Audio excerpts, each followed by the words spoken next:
Hi, my name is Rebecca Vasquez. I come to you from Beeville, Texas. If you've never heard of it, it is between San Antonio and Corpus Christi, Texas.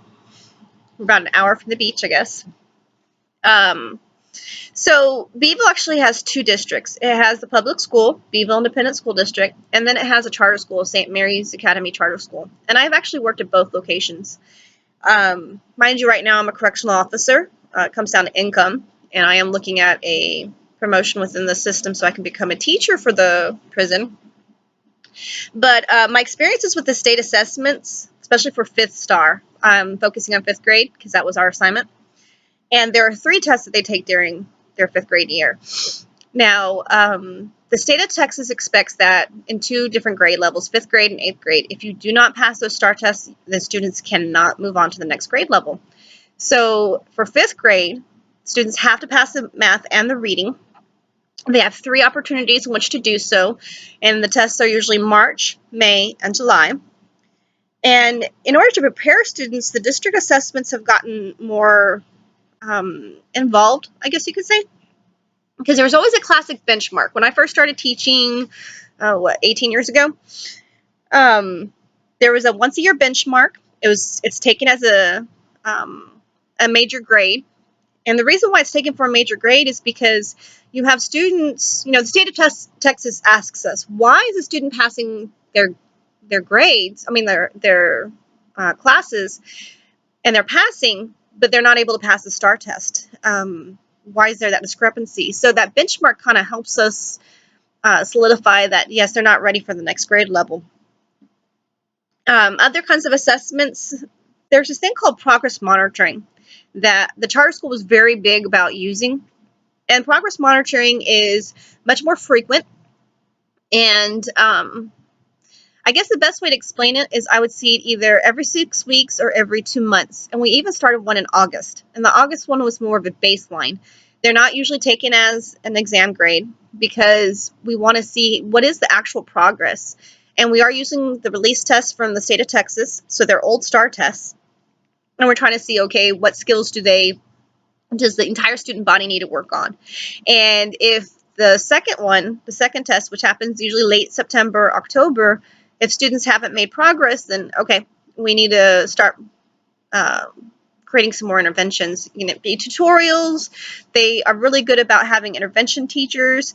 And the charter school, they don't mind changing the schedule in the middle of the school year, and they will hire I've seen them hire outside, like former teachers, and have people who are retired and recruit them for a part of the year to be an interventionist and pull out small groups.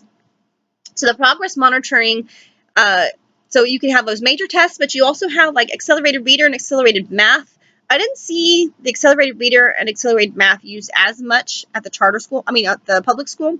The charter school used the bejesus out of us. My goodness.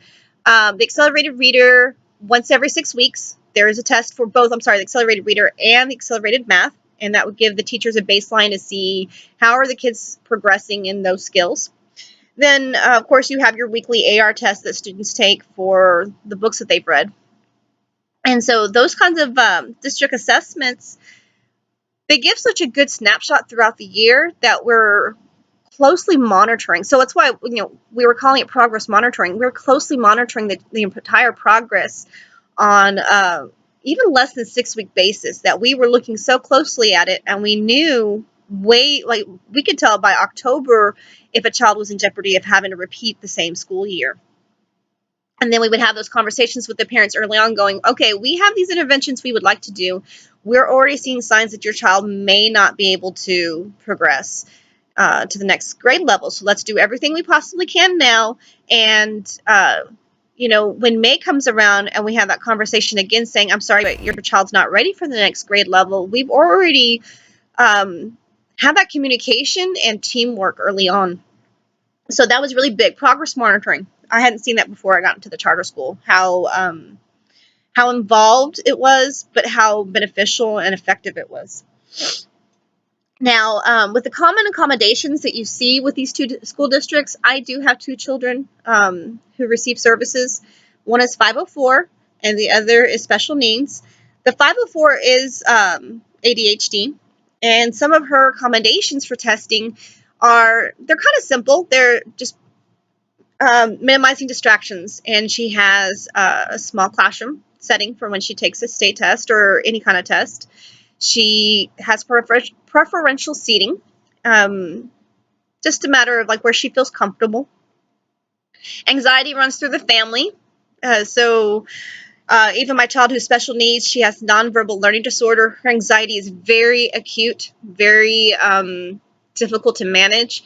So we even have a behavior improvement plan in order to work with that.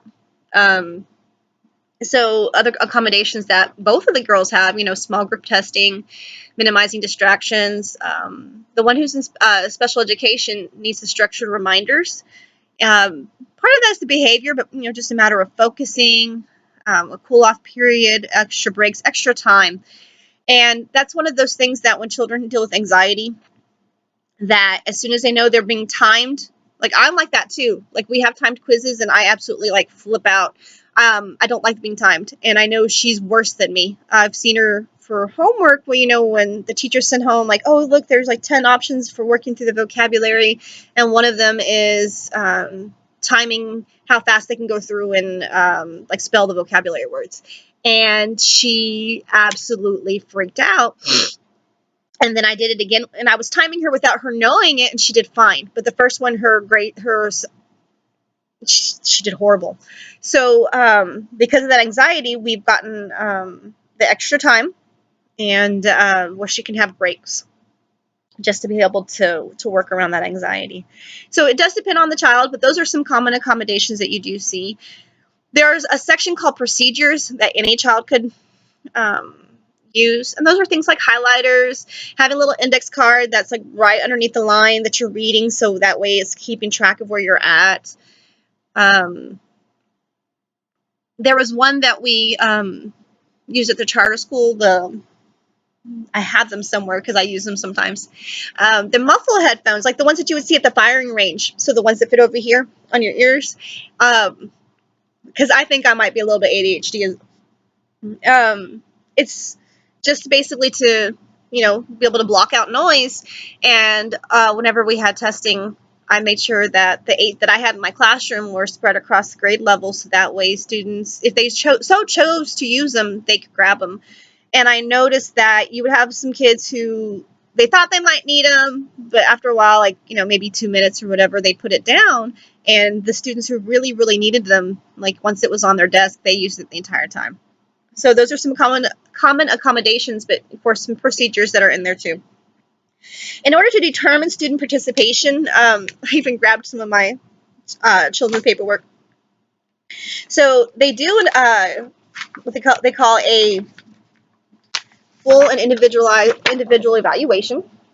I didn't agree with the initial evaluation provided by the school district, so I went outside with another psychiatrist, because they were only having her with a diagnosis of ADHD, and I know there was something more than that. With we have, this is what an IEP, the first page would look like. This is a behavior improvement plan. We even have the goals sheet. So this is what the annual goals that they work on for my child. And the process is, of course, to do an evaluation. And the state of Texas is so very, very picky about what qualifies in special education, let alone who can take the STAR Alt. And the STAR Alt, the way it's described, as a student must have severe cognitive disabilities in order to take the STAR Alt. So, excuse me. So at this point in time, and it doesn't matter if teachers in the state of Texas agree with it or not, you have students who are special needs and do have cognitive disabilities that are required to take a state test. And the state test is very, very rigorous. So in order to determine student participation, they go through this whole gamut, and it's very specific, very detailed, where my child, who is nonverbal learning disorder, she had to be put under the label of emotionally disturbed. in order to receive services, because the state of Texas doesn't even recognize nonverbal learning disorder. My child who's in 504 with the ADHD, they label that OHI for other health impaired. So that's how they're able to determine student participation with the STAR tests. So that's basically what I have learned with like the Beeville school systems assessments and how they work. So thank you for watching.